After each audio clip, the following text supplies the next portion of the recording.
IVM.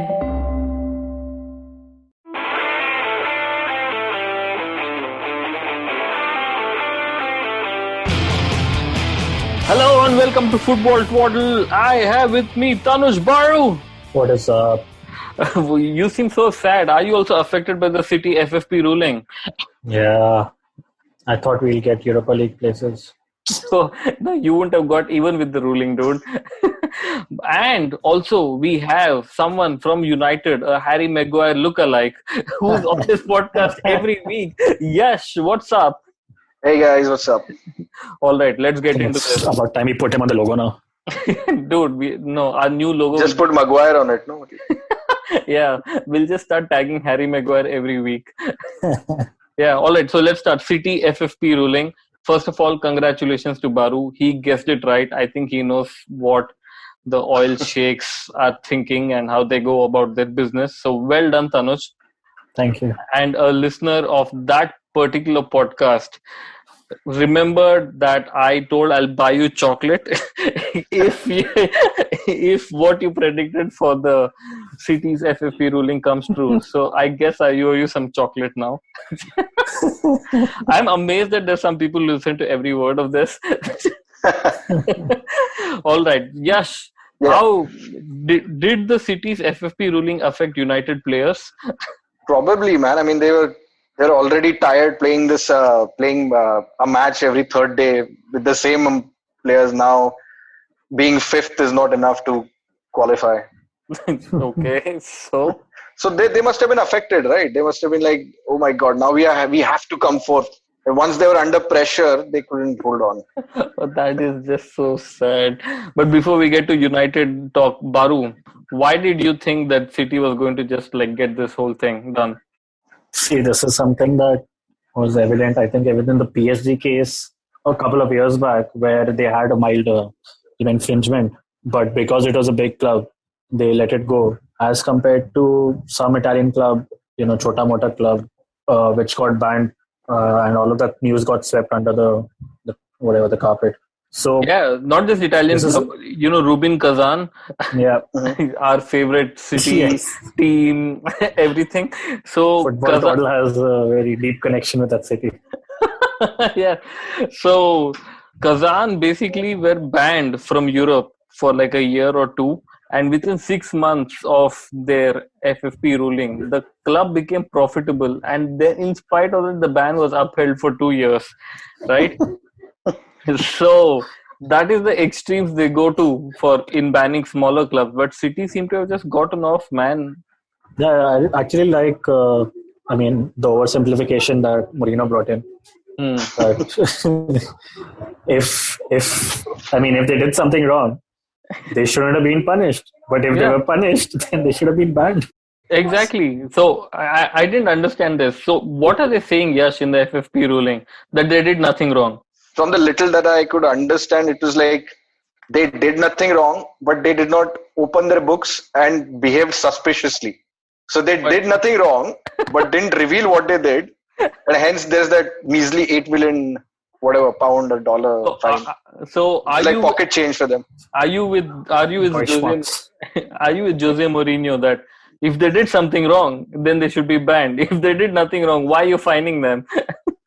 Yeah, I think if it's such a dichotomy as Mourinho is proposing, then he's right in the limited argument that he's making. But unfortunately, that's not how the world works. I know. Yeah, I mean, Yash actually has a better understanding of it than Jose Mourinho, it seems. Jose thinks it's a very binary equation, but it turns out it's very quadratic. I don't know. Yeah. What is the fourth element? But that's exactly what I'm trying to understand. So from whatever it makes sense, so they didn't open their books, but they did nothing wrong, right? So there were two counts. I mean, there were two counts. First count was that they've done something wrong, and the second count was they weren't cooperating. So on those two counts, on the first count, they were considered innocent, that they haven't done anything wrong. And on the second count, they were considered guilty that, you guys were impeding the investigation anyway. So for that, you're getting fined. So here's a question to you, Baru. If you did nothing wrong and the police keeps calling you to the station every week, and you are, after like 3 weeks you say, off. Will you get a fine? No, if they keep calling, if the court keeps summoning me and I don't go, that is called something, right? Contempt of court. You're in contempt of court. So they'll keep you for a couple of days or something. So they'll fine me for that, even though I've done nothing wrong. It's a separate count. It's a separate, whatever Offense. thing that I've done. Offense, yeah. The This last policeman telling me all these words. the Nepotism, nepo kid kahin ka. Oh wait, is Yash nepo kid? He is a nepo kid How? when it comes to law enforcement. Too bad I'm not a lawyer or working in any such field. Mm. All right, so that was Jose The Mourinho's thing. possibilities. Dude. Oh yes, so there were three manager reactions, right? There was Pep Guardiola's reaction, obviously, and then there was Jose Mourinho's, and there was Jurgen Klopp's. Mourinho basically said, There was also Arsene Wenger, but he just gave it 4 years, 5 years in advance. Yeah, so let's not talk about that. So Mourinho basically said, "This is shit. This is so wrong. I don't Wenger. understand. I don't understand this ruling." And now FFP is dead. Floodgates are open. Anyone can do whatever they want. Right? That's just what Mourinho said. Right. Klopp wanted to say the same things, but he said it in a way that this is a sad day for football, but I'm happy that City will be playing every 3 days so that they don't have a week to prepare for Premier League games. and they won't win. And then obviously there's Pep Guardiola, who basically told everyone is just bullshit. We were the innocent parties. So Whispering. Whispering behind my back. Yeah, people are whispering behind the back. So clearly he's not talking about Mourinho because he was not whispering anything. So in the scale of Pep, Klopp and Jose, where do you stand? I'm possibly more towards Pep. What? Oh God, you're giving City benefit of doubt. No, I mean, they might have done something wrong, but as Wenger had suggested, the rules were not stringent anyway. So, and they had great lawyers, so they had every right to get out of jail. And intent from Harry Maguire to sign for Manchester City. You heard it here first. All right. Okay. And one thing he did mention was that that Man City's reputation has sort of taken a hit. So in the long term, if they do want good sponsors who are not their owners at the same time, then it might affect them a little bit in the long term. I'll tell you a story, Baru. Let's say British Petroleum, they want to buy oil from Abu Dhabi, right? And a sheikh of Abu Dhabi says, if you give like 70 million per year for Manchester City, I'll give you the rights. It seems it's just so tough to get sponsors who will pay a lot of money for that kingdom. Do you agree? Yes, it's bullshit. If Gazprom haven't been picked up yet, if Gazprom haven't been picked up yet, so I think this would just build up on similar lines, man. I see. तू उसको पैसा दे, मैं तेरे को कुछ और देता हूँ. But I think everyone in the world, knows that City is just run by oil money, right? So what reputation hit are we talking about? Though, what I mean is that eventually they'll need to have some other sponsors here and there, to balance their books. No, they don't. They know that they can. No, I don't mean literally they need their cash, but just to have that veneer of legitimacy. They've already got it now. Special motion being passed at football, total 2:1. No, they don't need it. Which brings me to the surprising thing, Baru. Since Yash is talking about the veneer of respectability, Qatar owns PSG, but who is their shirt sponsor? Adani. Emirates. Emirates. Emirates, yeah. I remember. Yeah. So that is the veneer which Yash is talking about. All right. So let's get to Manchester United. And I think what happened after City's ruling was that it affected Harry Maguire more than anyone. And he caught Aaron Wan-Bissaka while trying to protect a corner. So it's just right to ask the Harry lookalike, what's going on? Well, Harry Maguire has played every minute of United season, so I'm pretty sure he'll be tired by now. So in the crunch moment, he decided to tackle Aaron Wan-Bissaka. Yeah. He couldn't stand, so probably he was leaning on Aaron to just stay standing in that position. Oh man, but I saw the game till halftime. First of all, I thought Right. United played decently till halftime, and Yeah, it was a completely different game in the second half. It's just whether it was tiredness or just, I wouldn't say overconfidence, but they just, I mean, Southampton were playing very well, and United just looked to protect their one goal lead. Apart from, there was this one great run by Martial where he took the ball from the half line but didn't manage to finish. Apart from a couple of chances, United were very pedestrian in the second half. Whacked it into the stands. yeah, and Baru at the same time Inter Milan were playing Torino, and a United player created 10 chances supposedly in that game, which no one watched. Like I don't think even in Italy they were watching. No one bothered. So you think it's time to call Alexis Sanchez back to the battleground Premier League? Is he coming home? Which home? Which where are his dogs? Oh God, a good question. Yeah. They're probably in some dog cafe in Khar by now or something. Dog cafe in Khar. Oh, Posh Pets in Bandra. It was open from the second day of lockdown because Bandra people know Sorry? more Posh Pets in Bandra. Salon. No, Posh Oh. Pets, dude. Posh Pets. What do they do? They sell pet food and pet accessories. Oh, okay. But that is not surprising at all. I thought it would have been more surprising if they allowed a pet salon to be open. Which they did. They opened they opened a veterinary clinic, but a general physician was asked to shut. All right. One more thing on Manchester United. I am reading Daily Mail because Baru is not. Bruno Fernandes is the first player since Cristiano Ronaldo to win back-to-back Player of the Month awards. Okay. Oh God, Baru, when is news going to come out that he actually gave a trial to Arsene Wenger like 8 years ago?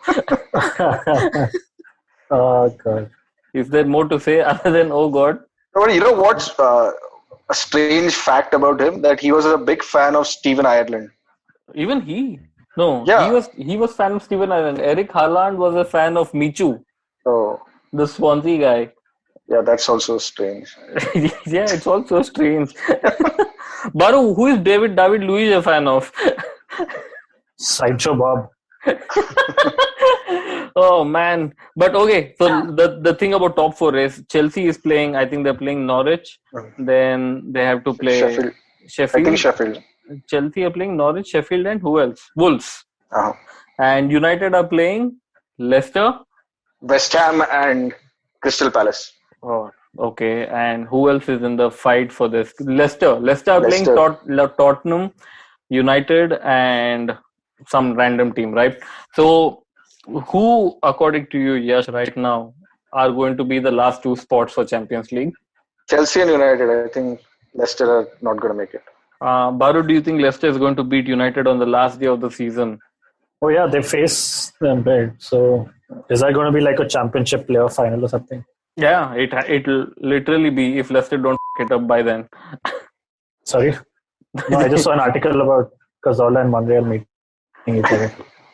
What the articles about footballers meeting each other? Yeah, they met in the tunnel, right? For the match. What did they say? Down, Stan Kroenke.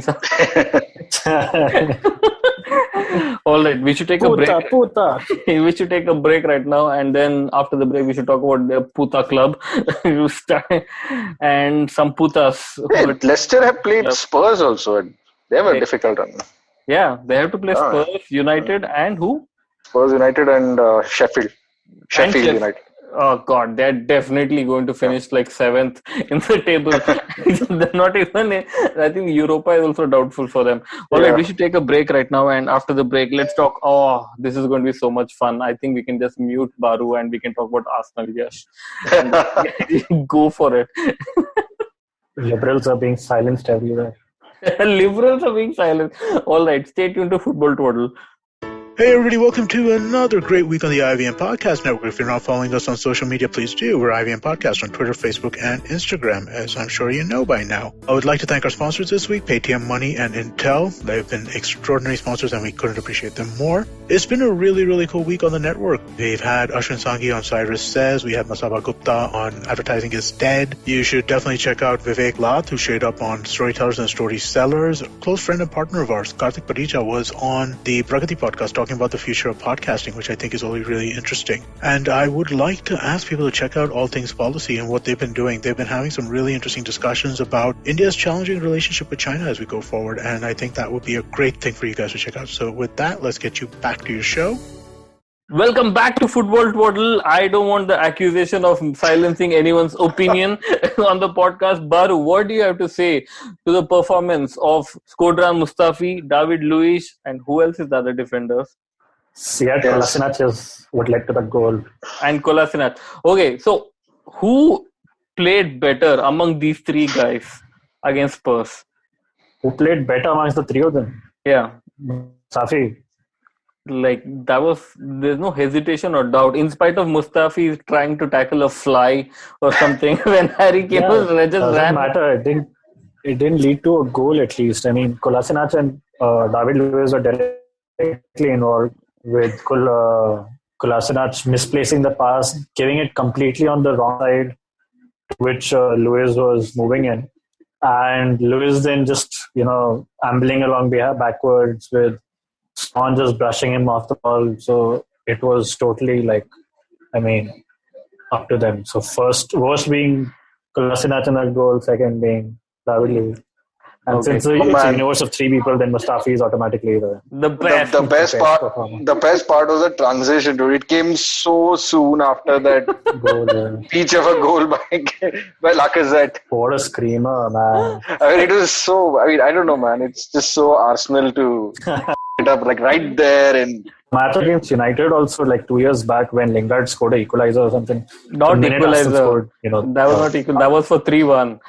United were leading 2-0. No. Yes, United were leading. Dude, maybe he's talking about 2 years ago when Pogba, I think, got sent off in that game. Yes, so that game United were leading 2-0 at the Emirates, and then Arsenal had some 21 shots on goal or whatever.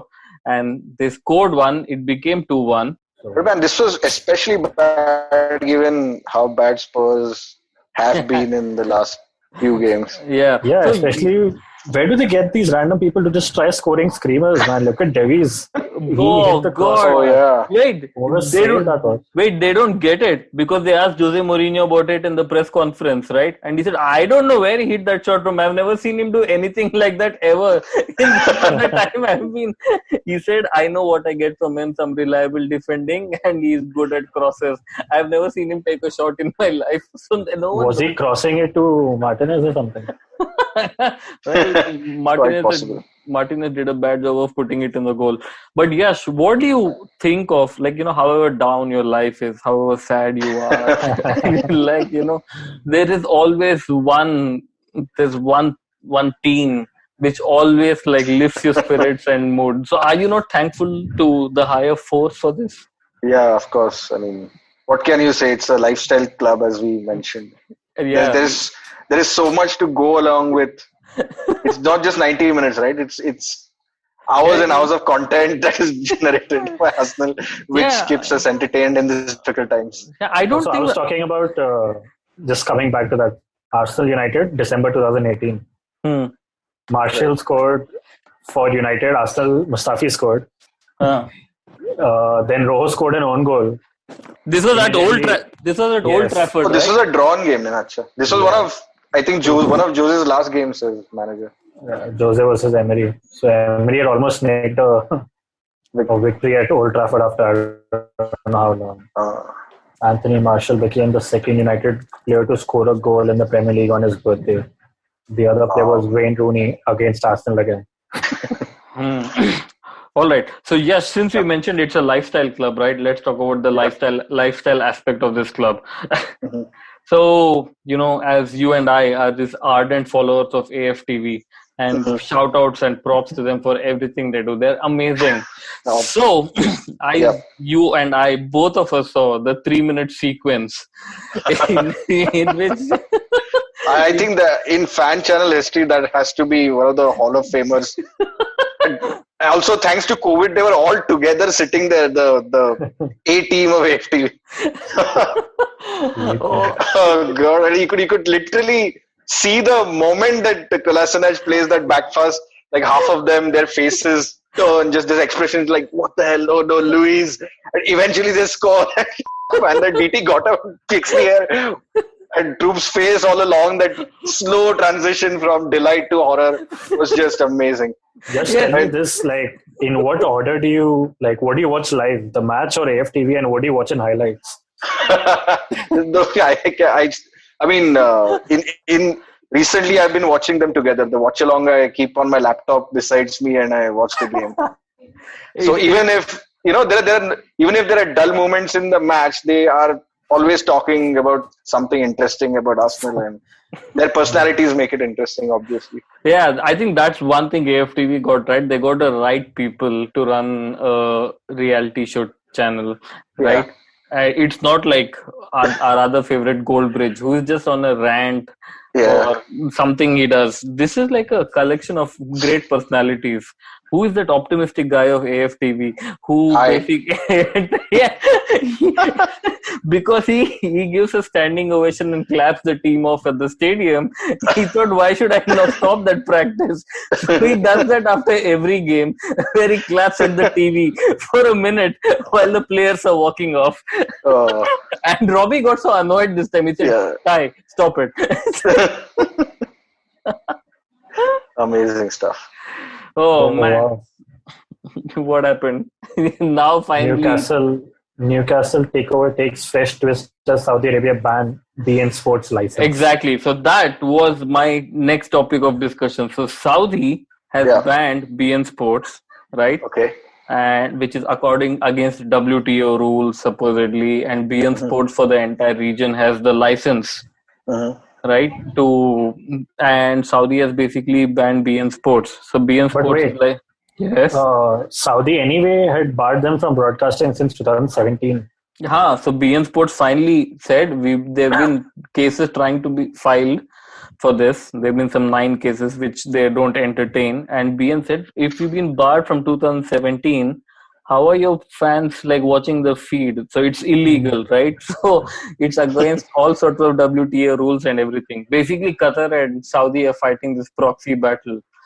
So I'm sure none of you have any opinion other than something else. But the only question is like, why are they taking over Newcastle if no one so obviously they don't care if Saudis people are watching it or not, right? No, they don't. They just want to name a stand Jamal Khashoggi stand or something. Oh God. They'll get his son to inaugurate it. Sports washing. Yeah, with the same machete they used on Jamal. Oh God. Anyway, so this is amazing. So beIN Sports, they released a statement. They released a statement, and this is what it says. We note with shock, but very little surprise, the latest wild pronouncement by the Saudi General Authority. Oh man, when will this sports washing finish, Yash, or are we in the era of sports washing now? I think we're pretty much right in the middle of it. I don't see it declining at all, because we've seen many ups and downs in the economy, but sports has improved leaps and bounds, and you see it in the football inflation, as we call it, in transfers, which is always higher than the normal inflation. So people are consuming more and more content, and I'm sure billionaire despots and all sorts of people with a whole bunch of cash really want to be associated with this very successful sports team to improve their image. Yeah, Baru, you think Bajrang Dal will buy Crystal Palace? No, I think they're closer to buying Wolves or something. Wolves? Yeah, they won't have to change the kit. Wait, which is a team which has the sheep's clothing? Then there can be wolves in sheep's clothing. Derby count. Yeah, oh yeah. They can hire Frank Lampard as manager so that Chelsea Oh also can man, start winning Derby trophies. is so on point. You know what the nickname is, right? What? Rams. Rams.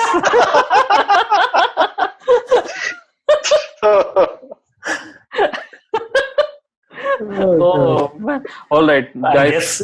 And guess what's trending in India right now? Ram. Hashtag. I don't know. You have to tell. Yeah. Hashtag Hindu-phobic comedy industry. Oh. What? Oh God. Anyway, Norwich got relegated. One of the things to be happy about is at one point it didn't look like they were going to even cross Derby's 11 points, which they have somehow managed to do, and they're at respectable 22 or something. But poor thing, man, it started off so well, right? Pookie scoring, we were all excited, got him into our fantasy teams and everything. No, but they are the stereotypical naive team who comes up from the championship and thinks they can play football and get points in the Premier League. I mean, Yes, they can. Sheffield. they're great. They're great for watching whoever they're playing, but they're not going to stay up. Baru, will we play Championship Fantasy League next year just to take Pookie in our team? No, I think we have Kumar to do that. Not all of us have to do it. All right. So other two put spots for relegation where are there? I thought after Watford won, right? It's going to be directly Aston Villa and Bournemouth. But as luck would have it, Aston Villa win, if I'm not wrong. Bournemouth definitely win. They beat like Leicester 4-1 or something. Yep. Oh God, man, yes. When will they just give up and get relegated? Who, Bournemouth? Yeah. Why do you want Bournemouth gone, man? They also play pretty football. I don't want anyone to be relegated. I always try to send out positive messaging, but that's not how the world works. See, last week I told you I totally believe that it's going to be West Ham who gets relegated and not Bournemouth. West Ham are above Watford also, dude. Yeah, but they play Aston Villa on the last day. Aston Villa might be a game that will be a decider, might be a playoff. That will be a really exciting game. Then they play United. I think United will thrash them. And they play Watford. So they have two games which are like relegation 6-pointers and a game against fourth position chasing United. So I'm pretty certain that they're not going to score even 3 points. Maybe they'll come up with a draw in one of them. All right. The last football question, Baro, on this podcast. Antonio, how many more goals is he going to score in the last 3 games? I think he's going to get 1 in each. 1 in each? Why man? He's going to score only 3 goals. Yeah. He's already scored 4 in a game, dude. और कितना चाहिए? I don't know, a lot more. Oh, and poor things. Some sad news is that Wilfred Zaha was like racially abused on Instagram, and police went and arrested the guy who racially abused him. He's a 12-year-old kid. Why is police arresting 12-year-old racists? Oh God! They're catching them when they're young. Oh God, dude! It just feels so wrong. I mean, however racist he is, like he's 12 now, so like, come on. Yeah, so he's fresh racist. They should send him to re-education camps in China. He'll be fed pork. But are you guys okay with 12-year-old kids being arrested?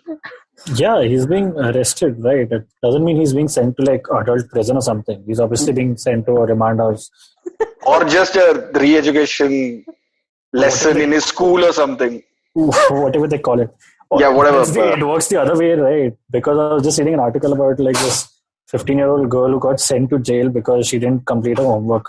What? Which country is this? UK. What rubbish. I don't know, man. It came on Daily Star, so I don't know what to believe. We're not even reading Daily Mail anymore. It's Daily Star. You had opened Daily Mail, right? Yeah, so we have to like go lower. And did you guys see this Wycombe thingy? Oh yes. Yeah, I mean, is this the first time Akinfenwa is playing in the championship, or did they move to championship or did they move to League One?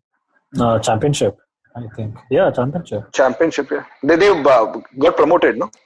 Oh man, so cool. He wants Premier League clubs to buy him. Okay. Anyways, what are the I big don't think. what are the Even big matches Swansea this from weekend? 2005 to 2007. Okay, dude. Okay. We don't know anything about Wycombe. What are the big matches this weekend? Let's just get on with it. Yeah. Is United West Ham this weekend? No, Crystal Palace United play, which is another banana Oh, it's skin. But Arsenal Liverpool this weekend. Yes. Yeah. Oh, poor Have all of you thing. taken Salah and captained him? No, No. I have to make changes to my team still if I'm Oh allowed shit! to. What is the time? I think you have half an hour, guys. half an I hour guess. is there. No. All right. good. So I think we should all just go and make changes to our team. Yash, thanks a lot. Bye bye. Bye-bye. And Bye-bye. Saru, Later. later, dude. Okay. Bye bye. Take care, guys.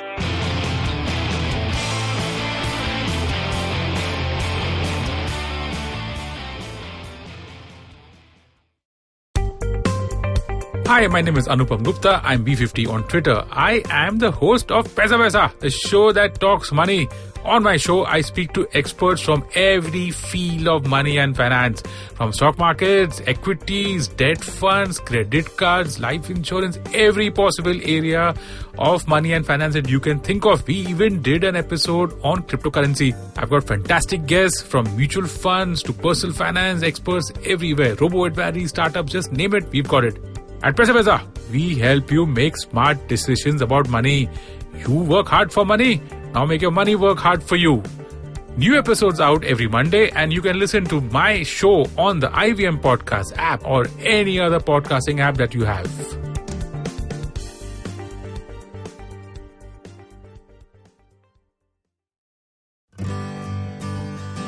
Remember the last vacation you took? What about the one you took 3 years ago? Okay, how much do you really remember? It's a question I've asked myself often over a decade of traveling the world. Hey, I'm Utsav, and I do not travel the world for a living. I have a full-time job and responsibilities, but I have made traveling the world a priority. Priority enough that I negotiate extra leave in my job contracts, obsessively track my frequent flyer miles, and I'm willing to take off at the sight of a cheap ticket. Yes, I am cheap. I've lived and worked in 3 countries. I understand human behavior for a living. And these experiences have given me unique insights into places, people, and culture. With over a decade of travel behind me, I increasingly realized one thing, that we cannot see everything. So whatever we see, we must see deeply. Because as the film of memory decays, the imprints which will stand the test of time are the ones felt by the immersion of the senses, not by fleeting encounters with them. Postcards from Nowhere is an immersion into the world of slow travel, one story at a time. Tune in every Thursday on the IVM Podcasts app, website, or wherever you get your podcast from.